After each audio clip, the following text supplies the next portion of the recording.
아침을 뉴스로 깨웁니다. YTN 라디오 출발 새아침. 청취자 여러분 안녕하십니까. YTN 라디오 출발 새아침의 백병규입니다. 검찰이 이명박 전 대통령을 소환 조사한 지 닷새 만에 구속영장을 청구했습니다. 전직 대통령에 대한 구속영장 청구는 전두환, 노태우, 박근혜 전 대통령에 이어 네 번째입니다. 이명박 전 대통령의 구속 여부, 이번 주 목요일 밤 늦게나 금요일 새벽쯤 결정될 거란 예상이 나오고 있는데요. 자세한 내용 잠시 후 시사 컬럼니스트 이성원 씨와 함께 짚어보겠습니다. 정부가 어제 대통령 개헌안을 26일, 그러니까 다음 주 월요일에 발의하겠다고 밝혔습니다. 대통령 개헌안 발의까지 남은 시간은 일주일. 그 누구보다도 정치권이 바빠지게 됐는데요. 잠시 후 일부에서 국회 총리 추천자란 절충안을 제시했던 정의당 헌정특위위원장 심상정 전 대표 만나보고요. 이어 2부에서는 국회 헌정특위 여당 간사를 맡고 있는 더불어민주당 이인영 의원 연결해 여당의 입장 들어보겠습니다. 표현의 자유라고 하죠. 인터넷상에서 누리꾼들의 토론마당이 되기도 하는 댓글이 익명에 숨어 폭력적이고 무분별한 루머와 비방으로 더 이상 방치할 수 없는 수준에 이르렀다는 분석이 나오고 있습니다. 댓글에 일그러진 자화상, 오늘 3부에서 전문가와 함께 이 문제 자세히 짚어보겠습니다. 3월 20일 화요일입니다. YTN 라디오 출발 새 아침, 먼저 광고 듣고 오겠습니다.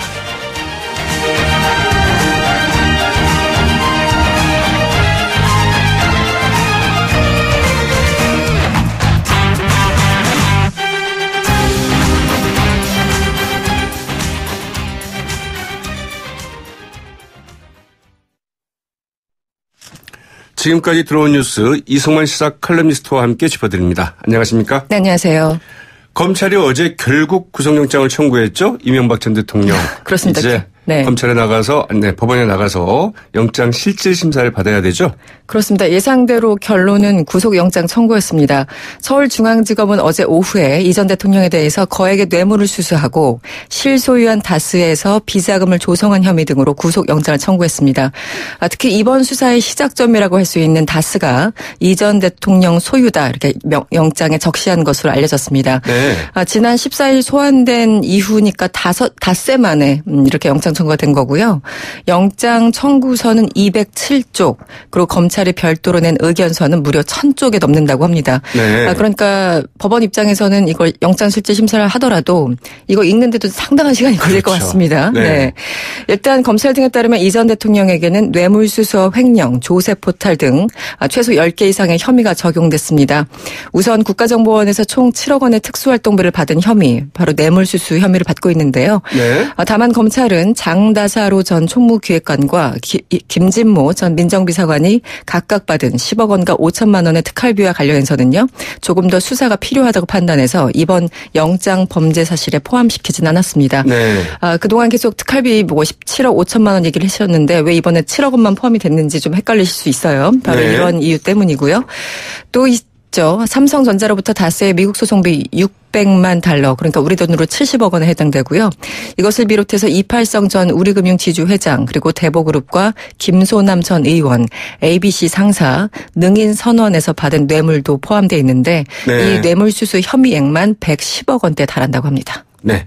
검찰은 다스와 독동땅이 이명박 전 대통령이라는 것이 대통령 것이라는 것이 네. 2007년 대선 전에 밝혀졌다고 한다면 네. 이는 아마도 이 대통령 당선 무효 네. 사유가 됐을 것이다. 이렇게 이제 적시하기도 했다면서요. 그렇죠. 그렇습니다. 네. 네. 그리고 김은영 여사에 대한 이야기도 계속 나오고 있어요. 지난 2007년 한나라당 대선 후보 경선 직후에 이명박 전 대통령의 부인 김은영 여사가 미국 뉴욕의 한 여성 사업가 이모 씨로부터 고가의 에르메스 가방을 받은 것으로 알려지고 있는데 네. 이 안에 돈도 있었다 없었다 이런 얘기까지 나오고 있죠. 네. 참 이런 사건 볼 때마다 이해가 안 가는 게 돈 많으신 분들이 에르메스 가방 살 수 있는데 이걸 왜 받는지 저는 이해가 안 갑니다. 그럴 때 하는 말이 있습니다. 가진 분들이 더하신다. 더하신다. 네. 일단 어제 서울신문 보도입니다. 한 사업가가 그러니까 뉴욕에 있는 여성 사업가죠.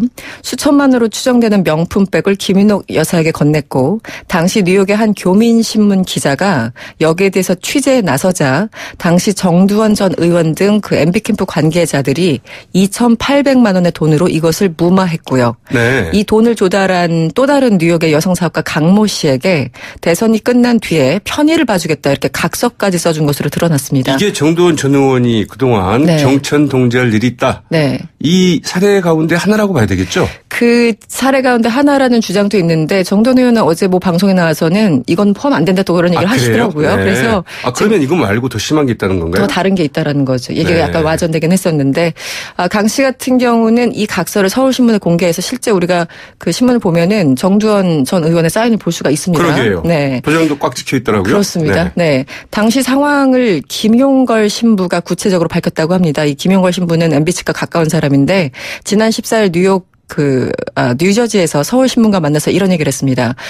경선이 한참이었던 지난 2007년 한나라당 대선 후보 경선이 끝난 뒤에 김윤옥 여사와 롯데호텔에서 점심을 했고 이때 동석을 했던 이 씨가 노란 보자기에 싼 3천만 원 상당의 에르메스 가방을 전달했다고 밝혔습니다. 네. 그는 당시 김 여사와 자신 그리고 이 씨 이외에 자신의 대학 후배 주모 씨가 있었고 대선이 끝난 뒤 이 씨가 청와대를 찾아가 김 여사를 만나겠다고 소란을 피운 뒤에 경찰청 특수수사대로부터 강도 높은 조사를 받았다 이렇게 구체적으로 진술을 했습니다. 네. 하지만 그 가방 안에 돈이 들어있었다는 보도와 관련해서 김 신부는요. 당시 동석자들이 가방을 열어봤지만 돈은 들어있지 않았고 사업 관련 얘기도 없었다 이렇게 주장을 하고 있습니다. 네. 3만 달러 정도가 들어있었다는 얘기인데 네. 왜 김 신부가 들어있지 않다고 얘기했는지 모르겠다. 이런 증언도 나오고 있죠. 네, 그렇습니다. 그러니까 이런 것들은 지금 뭐 증언이 엇갈리기 때문에 어느 한쪽이 거짓말을 하거나 모르고 있거나 뭐 이런 네. 상황일 텐데 일단 워딩은 이렇습니다. 네. 그런데 그 다른 여성 사업가 강모 씨가 공개한 각서, 이른바 그 확인서 내용이 더 충격적이에요. 그렇습니다. 아까 그 왜 정두원 전 의원의 사인을 볼 수 있다는 그 확인서인데요. 네. 확인서에는 이런 내용이 담겨 있습니다. 향후 인쇄 및 홍보 관련 사업을 하고 있었는지 이 사업 분야에 대한 물량을 우선적으로 배정해 주겠다 이런 내용이 담겨 있었고 당시 이명박 후보 선거대책위원회 전략기획본부장이었던 정두원 의원 그리고 캠프 관계자 송모 씨가 연대 서명을 했습니다. 네. 강 씨는 그 뉴욕 교포사회에서는 대선 직전 한국에서 영어마을 사업을 벌이겠다는 이 씨가 김 여사에게 에르메스 가방을 건넸다는 소문이 돌았고 현지 신문 기자가 캠프에 찾아와 이를 취재하려고 하자 캠프에서는 사활을 걸고 이것을 막으려 했다 이렇게 강 씨가 주장을 했습니다. 네. 그러면서 자신이 대표로 있는 비비드 마켓이 받게 돼 있었던 이 한나라당 경선 홍보물 인쇄 비용의 일부인 2,800만 원을 무마용으로 제공하고 그러니까 한마디로 자신이 받을 게 있었는데 그걸 이제 무마용으로 줬다는 거죠. 네. 대선 후 도움을 주겠다는 각서를 정 전 의원 등으로부터 받았다 이렇게 주장을 하고 있습니다. 참 충격적이에요. 그 대선 경선을 앞두고 어떻게 그러니까요. 이런 일들을 했을까? 무슨 생각으로 이런 일을 했을까 저는 궁금해요. 네. 일반적인 사기꾼들이 이런 짓을 버렸다면 또 뭐 어느 정도 이해는 가겠지만 그러게요. 그러니까 지금 뭐 아주 유력한 대선 후보가 그 가족들이 이런 얘기를 했다라는 게 좀 믿어지지 않습니다. 대통령 선거에서 안 될 거라고 생각을 해서 그랬을까요? 반대로 너무나 될 게 확실하기 때문에 그때는 그렇군요. 자신만만하게 네, 이런 것들이 오고 간 게 아닐까. 네. 문재인 대통령이 대통령 개헌안을 이제 26일 발의하겠다는 입장을 분명히 했죠? 그렇습니다. 어제 제가 여기서 뉴스 전달해 드릴 때 26일일 수도 있고 28일일 수도 있다. 뭐 여러 가지 네. 설이 있다라고 얘기를 했는데 결국은 26일에 발의하라고 지시를 했습니다.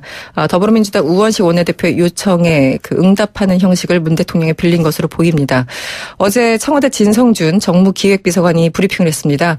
이 헌법과 법률이 정한 절차와 기준을 준수하되 국회가 개헌에 합의할 수 있는 마지막 기회를 드리기 위한 것이다. 이렇게 설명을 했습니다. 네. 사실 26일 발의라는 것은 그 우원식 원내대표가 요청한 날이기도 한데 정확하게 날짜를 계산해서 역순으로 하다 보니까 26일이 나온 거죠. 네. 그러니까 6월 지방선거에 기준으로 같이 했을 부의할 때. 수 있는. 그렇습니다. 네. 그래서 개헌안을 공고하는 데는 최소한 20일 이상이 걸리고요.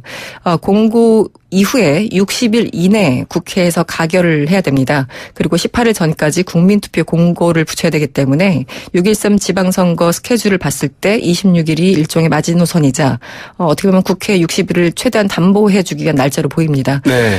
마지막까지 국회 합의를 존중한다는 의미도 있고요. 대선의 약속을 지킨다는 의미도 있고요. 동시에 순방중 결재를 통해서 개헌에 대해서 그만큼 의지가 강하다 이런 제스처를 보여주는 여러 가지 그 목적들이 포섭된 그런 얘기가 아닌가 싶습니다. 앞으로 개헌 드라마가 어떻게 전개될지 지켜봐야 될 것 같고요. 네. 민주당이 결국 정봉주 전 의원 복당을 불허했습니다. 그렇습니다. 복당 여부를 결정할 수도 있고 아니면은 판단 자체를 유보할 수도 있다 이런 얘기가 어제 오전까지만 해도 있었는데요. 결국 복당을 불허했습니다. 더불어민주당 백혜련 대변인은 어제 최고위원회 직후 브리핑을 가졌는데 최고위원 만장일치로 정봉주 전 의원의 복당 신청을 불허 의결했다고 밝혔습니다. 불허 결정 이유로는 일단 사실관계에 관련해서 다툼이 있고 미투 운동의 기본 취지와 연관돼서 결정했다 이렇게 설명했습니다. 네, 정봉주 전 의원 그러나 서울시장 출마는 강행하겠다는 입장 아직 변하지 않았죠? 예, 지금까지는 그렇습니다. 네. 잘 알겠습니다. 오늘 말씀 고맙습니다. 고맙습니다.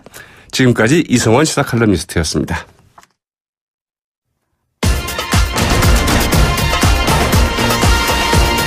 여러분이 지금 듣고 계신 주파수는 FM 94.5MHz입니다. YTN 뉴스 FM.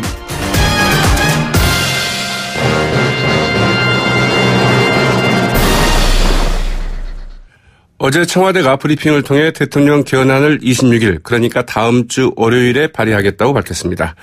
당초 예고했던 계획에서 닷새 정도의 말미를 더 준 건데요. 정치권에서는 이 문제 어떻게 보고 있을지 정의당 헌정특위 헌법개정 및 정치개혁특별위원회 위원장을 맡고 계신 분이죠. 심상정 전 대표 전화로 연결해 이야기 나눠보겠습니다. 안녕하십니까? 네, 안녕하세요. 청와대에서 이제 대통령 개헌안을 26일 발의하겠다고 원래 계획보다 그 닷새 정도의 이제 말미를 더 줬는데요. 그러나 대통령 개헌안을 6월 지방선거 동시 투표 일정에 맞춰서 발의하고 추진하겠다. 이런 입장은 이제 계속 고수하고 있는 것 같아요. 어떻게 보고 계십니까? 일단 공이 국회로 넘어왔죠. 자유한국당에게 넘어갔다고 할 수도 있습니다. 네. 그러니까 자유한국당이 개헌 의지가 실제 있는지 아니면 개헌 발목을 잡으려고 시기 연장만 외쳤는지 네. 대통령도 국민도 그걸 확인하고 싶은 거라고 봅니다. 저도 마찬가지입니다. 네. 지금 가장 필요한 것은 국회 개헌이 가능하다. 국회 주도 개헌이 가능하다는 걸 보여주는 거거든요. 그래서 그렇죠. 제가 5당 정치협상회의를 열어서 주요 쟁점과 지금 자유한국당이 이야기하는 시기 문제를 일괄 논의하자 이렇게 네. 제안을 했는데 아직도 테이블이 마련되지 않고 있습니다. 답답합니다. 테이블이 마련되고 있지 않은 이유는 뭔가요? 테이블과 지금까지 이 국회가 네. 서로 자기 주장, 여야가 자기 입장 주장만 계속 반복해 왔거든요. 네. 3개월 동안 한 발짝도 서로에 다가가려고 하는 노력이 없었어요. 네. 그 소모적인 대결 정치 관행이 우리 국민들이 진절머리를 내게 하는, 불신을 받게 하는 핵심 원인이라고 생각합니다. 그래서 오늘 사이에 이 문제가 결정이 돼야 된다 이렇게 생각합니다. 네. 심상정 전 대표께서 계속 얘기를 해왔습니다만 사실 언제 발의하고 언제 투표에 붙일 것이냐 이런 일정도 중요하지만 내용에 대한 협의가 먼저 이루어져야 된다 이렇게 얘기하지 않았습니까? 네네. 그 점에서 자유한국당은 준비가 돼 있나요? 자유한국당이 제가 기자회견한 다음 날 네. 원칙적인 얘기를 몇 가지 한 이후에 아직 아무런 얘기가 없습니다. 지금 국회 논의가 이렇게 지지부진한데 제 1차 책임이 자유한국당에 있잖아요. 네.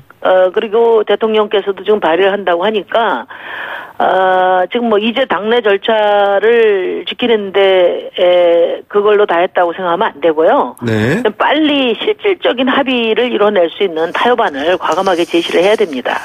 네. 그럼 정부 여당에서 타협안을 제시를 해야 된다고 보시는 건가요?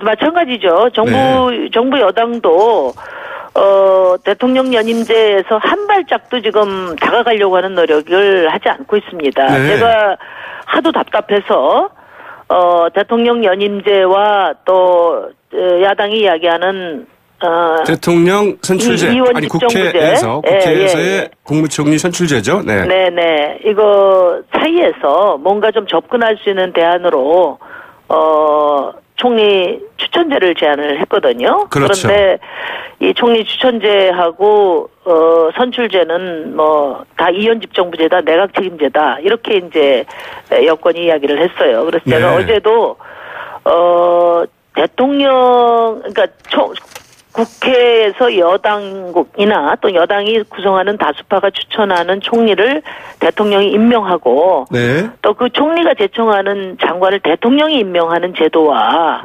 대통령 의지와 전혀 상관없이 총리를 국회에서 선출해서 그 총리가 내각 구성권을 다 갖는 그 총리 선출제하고 도대체 어떻게 같다는 거냐. 이거는 개하고 고양이 차이만큼 크다. 그리고 지금 대체로 여야가 공감대를 갖고 있는 대통령 결선 투표제가 실제로 도입이 되면은 자연스럽게 전개될 상황을 제도화한 게 총리 추천제다. 이렇게 제가 이야기를 했어요. 그러니까 중요한 거는 뭐냐면 총리 추천제를 하느냐 안 하느냐보다도 각 당이 뭔가 서로 타협할 수 있는 여지를 갖고 한 발 서로 다가가는 게 지금 중요한 거거든요. 네, 그런 절박한 마음에서 제가 이제는 좀 협상과 타협에 주력해 줄 것을 촉구하는 겁니다. 일단 각 당의 카드는 나온 셈이에요. 그러니까 대통령과 이 청와대와 여당 입장에서는 대통령 4년 연임제를 이제 이야기를 했고요. 그리고 자유한국당에서는 이제 총리, 국회 선출제, 지명제 이 이야기 아니겠습니까? 그리고 이제 정의당에서는 이른바 이제 총리, 국회 추천제라고 하는 절충안을 제시를 했는데, 자 그렇다고 한다면 상당히 논의는 좀 진전될 수 있지 않을까요? 이제 중요한 것은 제가 누누이 말씀드리지만 여야 간에 이제 테이블에 앉는 게 중요한 겁니다. 그렇죠. 근데 지금까지 이제 그 교섭단체 세 원내대표가 회동을 했는데 뭐 실질적인 논의가 안 됐어요. 그래서 제가 원내 5당 10인 정치협상회의를 통해서 큰 틀의 합의를 이뤄내야 된다. 빨리 이루어지길 바랍니다. 그리고 문제는 뭐냐면은 그 여야 간에 뭐 이게 어떤 이런 큰 합의를 하려면 다양한 채널로 비공식 접촉과 대화도 있고 또 그래서 어느 정도 신뢰가 형성돼야 내용도 좁혀지고 또 공식 회담을 열어서 결과도 만들 수 있는 거 아니겠습니까? 근데 지금 여야 간 또 대통령과 의회 간의 거리가 남북 관계보다도 멀어요. 그래서 서로 그냥 각자 일방 통행으로 주장을 하는 겁니다. 시기도 자유한국당은 일방적으로 뭐 6월까지 합의안 만들자. 또 여당은 뭐 4월 말까지 하면 된다. 또 대통령께서는 또 원칙대로 이야기를 하시고 이렇게 각각 다 주장을 하고 있어요. 이게 저는 큰 문제라고 보고 이 개헌이 성사되려면 원내 5당이 합의를 해야 성사가 되고요. 5당만 합의하면 되는 게 아니라 대통령 하고도 합의를 해야 되는 이런 정치 과정이 필요하거든요. 그러자면 그래서 이 역할을 저는 여당이 나서서 중심적으로 해야 된다. 이 개헌 문제는 여당이 운전석에 앉아서 대통령과 야당 사이를 오가면서 국회 개헌안을 성사시키는 역할을 책임 있게 이제 협상력을 발휘해 주셔야 되지 않나 그런 말씀드립니다. 더불어민주당 즉 여당 역할론이신데요. 그렇다고 한다면 여당이 먼저 그 통 큰 결단을 하라. 즉 대통령 개헌안에서 일부 탄력적인 자세를 보일 필요가 있다. 이런 이야기이신가요? 그 입장도 입장이고요. 저는 이제 그 청와대만 보지 말고 남북 관계도 그렇지 않습니까? 남북 관계에서 상대가 또 있는 거죠? 압박이 이루어지면 그 압박의 효과를 결과로 만들어내는 또 그런 노력이 필요하잖아요. 남북 관계에서도 문재인 대통령께서 압박과 설득을 통해서 새로운 전기를 이룬 만큼 개헌도 원내 5당의 적극적인 합의와 토론을 통해서 성사시킬 수 있도록 네. 능동적이고 주도적인 협상력을 발휘할 필요가 있습니다. 네, 대통령이 충분히 국회를 압박하고 있으니 그것을 지렛대 삼아서 국회 내에서는 더불어민주당이 좀 잘해봐라 이런 메시지 아니겠느냐 이렇게 보고 계시는지요?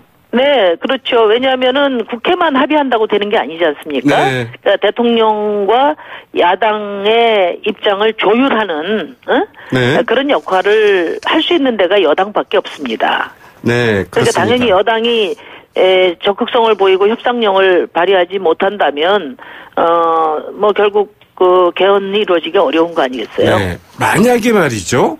결국은 여야 협상이 이루어지지 않아서 대통령 개헌안이 그대로 국회에 상정이 되고 심의가 된다. 그랬을 때 과연 국회를 통과할 여지 얼마나 된다 보시는지요? 대통령 발의안은 뭐 취지도 동의하고 또 좋은 내용이 많이 있지만은 국회 3분의 1을 통과하기가 어렵지 않습니까? 지금 자유한국당이 116석이니까. 네. 자유한국당 반대. 자유한국당에서 이탈표가 나올 가능성은 전혀 없을까요? 그건 뭐 기대하기가 어렵습니다. 네. 네. 그렇군요. 자, 그렇다면 앞서 이제 말씀드린 것처럼 여러 가지 그 더불어민주당 특히 이제 여당의 역할이 중요할 것 같은데 이와 관련해서 이 심상정 위원장께서는 그 자유한국당이 그 대통령제와 조화를 이루는 이 분권, 연동형 비례대표제에 대한 입장을 확고히 한다고 한다면 국민투표 시기 연기에 협력할 수 있다. 이제 이런 입장도 밝힌 바 있잖아요. 네, 이제 제가 그 점과 관련해서 말씀드리면 네. 이게 뭐 소수당, 정의당의 이해관계를 앞세운 것이다 이렇게 오해하시는 분들도 많은 것 같아요. 네. 근데 이제 이 연동형 비례대표제는 오래전부터 여당도 함께 해온 당론입니다. 네. 지금 우리 정치에서 가장 지금 불신이 높은 데가 국회 아닙니까? 네. 저도 하루에도 10번씩 좌절할 때가 있거든요. 우리 국회 상황에 대해서. 네. 그렇다면은 국회 개혁이 무엇보다도 시급하지 않나. 이 국회가 민심을 따르도록 기득권 정치 구조를 바꾸는 것이 무엇보다도 우선돼야 되지 않나. 네. 그런 점에서 저희가 선거제도 개혁을 말씀을 드리는 거고요. 또 어떤 분들은 2020년에 국회를 바꿔가지고 개헌을 해야 되지 않느냐 이런 말씀도 하시는데 네. 선거제도가 바뀌지 않고 지금 2020년도에 지금의 지배적인 정치 구조가 바뀌기는 어렵다고 저는 봅니다. 그래서 이번에 어떻게든 선거제도를 바꿔야 국회가 네. 개혁이 되고 그나마 국민들 뜻을 따르는 국회가 가능하지 않겠냐 그렇게 네. 생각합니다. 청와대 어제 그 브리핑 내용을 보면은 이 지방선거에서 그 개헌 동시투표를 하는 것이 국민의 압도적인 의견이고 또 그 대통령 중심제에 대한 국민의 지지가 압도적이다. 뭐 이렇게 나오고 있거든요. 그래서 네. 이 부분에 대해서는 그 정치권도 그 내각제랄까 혹은 뭐 앞서 말씀드린 그 이원 집정부제 네. 이런 부분에 대해서 오히려 야권에서 입장을 누그러뜨려야 되는 것 아니냐 이런 이야기를 하는 것 같은데요. 이 부분에 대해서 어떻게 생각하시는지요? 뭐 지방선거 동시투표는 대국민 약속이잖아요. 네. 국민 정치권에. 그리고 이제 문재인 대통령께서 지금까지 잘하고 계시기 때문에 당연히 그 나올 수 있는 여론이라고 보고요. 근데 중요한 것은 뭐냐면은 국민의 80% 이상이 개헌을 해야 된다는 거예요. 네. 그러니까 정치권에서 생각해야 될 것은 어쨌든 국민들은 개헌을 이뤄내야 된다는 것이 그것을 국민의 개헌 성사를 어떻게 책임 있게 정치권에서 이뤄낼 거냐 이 방도를 고민해야 된다는 것이고요. 네. 그렇기 때문에 지금 여야가 합의할 수 있고 또 국민들이 수용할 수 있는 범위 내에서 큰 원칙을 정해야 된다. 네. 그래서 제가 제기한 것이 어쨌든 정부 형태 문제는 대통령 중심제와 조화를 이루는 범위 내에서 검토가 돼야 되고 또 대통령께서 선거제도를 개혁한다면은 권력구조 문제도 검토할 수 있다 말씀하신 만큼 네. 자유한국당에서 선거제도 개혁에 대해서 적극적인 의지를 가져야 된다. 이 두 가지가 되면 저는 뭐 시기 문제도 충분히 협상을 할 수 있다. 네. 이런 생각입니다. 알겠습니다. 오늘 말씀 고맙습니다. 네네, 감사합니다. 지금까지 정의당 심상전 전 대표였습니다. 네, 1부 순서는 여기까지고요. 저는 잠시 후 광고 듣고 2부 순서 이어가도록 하겠습니다. 소통의 아침을 여는 공정한 목소리 YTN 라디오 출발 새아침. YTN 라디오 출발 새아침 2부 순서 시작할 텐데요. 먼저 광고 듣고 오겠습니다. 앞서 1부에서도 이야기 나눴습니다만 정부가 다음 주 월요일 26일에 대통령 개헌안을 발의하겠다는 계획을 밝혔는데요. 이에 대한 여당 입장 들어보겠습니다. 국회 헌정특위 여당 간사를 맡고 있죠. 더불어민주당 이인영 의원 전화로 연결합니다. 안녕하십니까? 네, 안녕하세요. 먼저 26일에 대통령 개헌안을 발의하겠다는 청와대의 입장 어떻게 보십니까? 우선 대통령께서 자신이 대통령 선거 때 공약했던 6월 지방선거 때 반드시 국민투표로 개헌을 완성하겠다. 네. 이런 약속을 실천하는 것이라고 생각합니다. 지금 자유한국당은 그 당시 국민과 했던 약속을 파기하고 있지만 국정 최고 지도자로서 헌법을 걸고 한 약속, 이것을 대통령으로서 반드시 지키겠다, 이런 마땅한 태도를 보이시는 거라고 해석합니다. 네. 우리 헌법에서 적법하게 보장되어 있는 대통령의 권한을 행사하시는 건데요. 네. 이것은 국회 논의 외에도 개헌 가능성을 높이는 2중, 3중 장치를 하는 것이다, 이렇게 해석해야 합니다. 지난해 3월 국회 개헌특위가 네. 5당의 대통령 후보에게 약속을 받는 이런 시간이 있었습니다. 그때 취지는 국회 논의가 정략 때문에 지지부진해지면 대통령이 가진 개헌 발의권을 통해서 6월에 지방선거와 동시개헌을 반드시 하자는 네. 이런 안전장치를 달았던 것이군요. 안전장치를 달았던 것이기 때문에 그 연장선에서 해석하면 됩니다. 다른 한편 네. 대통령의 개헌 발의가 국회에서 개헌 논의를 촉진하는 계기가 될 수 있고 대통령 발의 시한이 26일이 마지노선일 것 같은데요.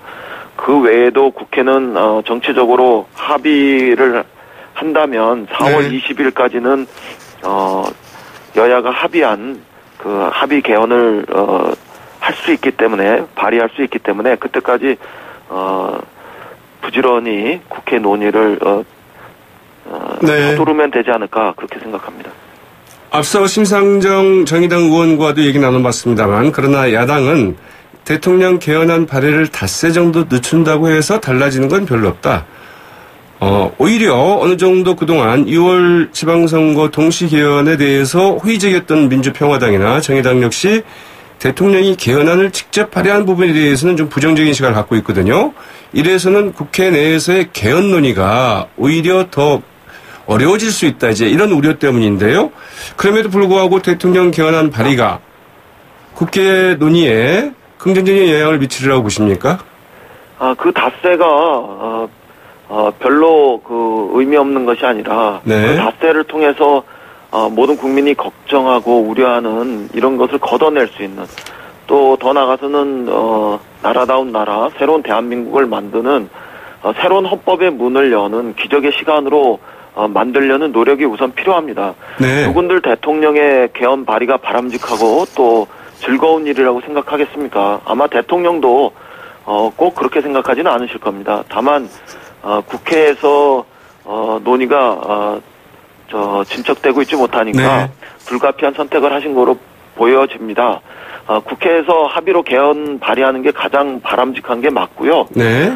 민평당과 정의당의 우려도 충분히 이해할 수 있는데, 그 우려를 넘어서 6월 지방선거 때 동시개헌의 약속을 자유한국당이 지킬 수 있도록 더 압박하고 또 함께 노력해야 하지 않겠는가. 그래야 그 우려의 정당성이 국민들한테 공감대를 얻을 수 있다고 저는 생각합니다. 네.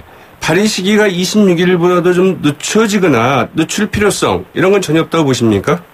아마 그렇게 26일보다 더 대통령의 개헌 발의 시간이 늦어지면 네. 그다음부터는 자유한국당이 국회에서 수규위 심의 기간으로 보장돼 있는 60일, 그다음에 그 국회에서 3분의 2 의결을 이루어진다면 네. 국민투표까지 18일 공고해야 되는 뭐 이런 시간들, 헌법적으로 보장돼 있는 79일의 시간, 이런 것들도 보장하지 않고 네. 대통령이 국회 개헌을 발의했다, 이런 그 절차상의 시비를 걸 거기 때문에 그것은 지금으로서는 바람직하지 않을 것 같습니다. 네. 자유한국당에서는 6월에 개헌안을 발의하자는 입장이잖아요. 이 부분은 전혀 고려의 가치가 없습니까?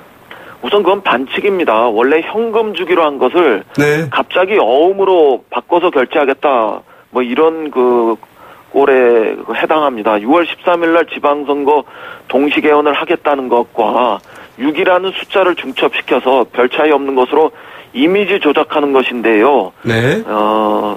우선 잘 믿지 못하겠습니다. 그동안 자유한국당이 입장도 너무 자주 바뀌었고요. 6월 동시 개헌 약속도 파기했고 10월에 개헌하자더니 이제 다시 6월에 그 개헌안을 발의하자고 합니다. 네. 실제 6월 지방선거가 끝나면 그 지방선거의 결과가 어떠냐에 따라서 정치적 영향, 파장 이런 것들이 크게 그 개헌에 영향을 미칠 겁니다. 네. 그러면은 개헌의 진로에 다시 변수가 생기고 불확실성만 커질 수 있는 상황이기 때문에 6월 지방선거 때 현금으로 결제하겠다 이런 약속을 그대로 지켜야지 6월에 개헌안을 발의하자 이렇게 하면서 어음을 내미는 이런 반칙을 해서는 안 된다 이렇게 네. 보여집니다. 자유한국당 발행 어음은 믿을 수가 없다. 어떻게 될지 모른다. 이런 이야기신가요? 실제로 상황이 그렇게 될 겁니다. 아, 네, 그렇군요. 그러면 심상정 정의당 의원 앞서 이런 이야기를 했습니다. 문재인 대통령이나 혹은 여당에서 6월 지방선거 동시 개헌투표 약속을 지키려 하는 것은 좋으나 더 중요한 것은 그 개헌을 이뤄내는 것 아니겠느냐. 그렇다고 한다면 상대가 있는 특히 이제 그 야당을 설득할 수 있어야 되는데 내용적으로 지금 이제 대통령 개헌안이 대통령 이 정부 구조나 권력 구조와 관련해서 대통령 4년 연임제를 이제 골관으로 하고 있지 않습니까? 예. 여기에 대해서 자유한국당은 국무총리 국회 선출제를 이제 제안을 했고요. 여기에 이제 심상정 의원 같은 분이 이제 절충안을 제시를 했는데 어떻습니까? 이 더불어민주당이 이런 바로 내용적인 문제를 가지고 대통령 권력구조, 이 권력구조 문제랄까 이걸 가지고 야당과 협상을 좀 벌여야 되는 건 아닐까요? 언론에 보도된 걸로 의하면 심상정 의원이 국회에서 국무총리를 추천하고 대통령이 최종 임명하는 식의 이런 절충안을 개인 의견으로 제출한 것 같아요. 네, 아직 정의당의 당론은 아니죠. 네, 그렇습니다. 근데 우선 국회에서 국무총리를 선출하고 그렇게 국회에서 선출된 국무총리가 행정부의 수반이 되고 그렇게 국회에서 선출한 국무총리가 행정부의 수반이 돼서 장관을 임명하면서 조각권을 행사하는 것. 네. 이것은 100% 내각제입니다. 그런데 그 선출과 추천을 구분하신 건데요. 네. 추천도 한 명 추천하면 사실상 선출과 같아서 네. 내각제 요소가 강하다 이렇게 보여집니다. 물론 복수 추천하는 방안을 제출하는 그런 의원님들도 계시는데 그렇게 하면 내각제의 그 요소가 정도가 약해질 수는 있지만 네. 정치적으로는 여전히 이원 정부적인 요소 이런 것이 많다는 것이 대다수 전문가들의 견해거든요. 네. 심상정 의원은 국무총리를 선출하는 것과 국무총리를 추천하는 것은 개와 고양이의 차이만큼 크다 이렇게 말씀하셔요. 네.